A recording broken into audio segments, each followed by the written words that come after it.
12 yanvar 2026-cı ildir və həftənin bazar ertəsi gündür dəyərli izləyicilər, Azərbaycan Prezidenti İlham Əliyev təsdiqlədi.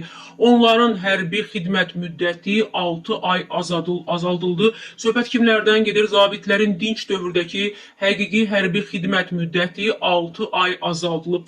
Axaras xəbər verir ki, bu Prezident İlham Əliyevin hərbi xidmət keçmə haqqında əsasnamənin təsdiq edilməsi barədə və hərbi vəzifə və hərbi xidmət haqqında qanunlarında dəyişiklik təsdiqləməsi ilə mümkün olub. Beləliklə, ehtiyatdan müddətli həqiqi hərbi xidmətə çağırılan və ya bağlaşma əsasında həqiqi hərbi xidmətə könüllü daxil olan zabitlərin dinç dövrdə həqiqi hərbi xidmət müddəti 6 ay azaldılaraq 1 il, hazırda həmin müddət 1 il 6 aydır bilirsiniz, 1 il müəyyən ediləcək. Eyni zamanda isə müddətli həqiqi hərbi xidmət dövründə zabit hazırlığı kursunu müvəffəqiyyətlə bitirərək zabitlərin həqiqi hərbi xidmətinə könüllü daxil olan ali təhsilli müddətli həqiqi hərbi xidmət hərbi qulluqçularına leytinant hərbi rütbəsi veriləcək dəyərli izləyicilər.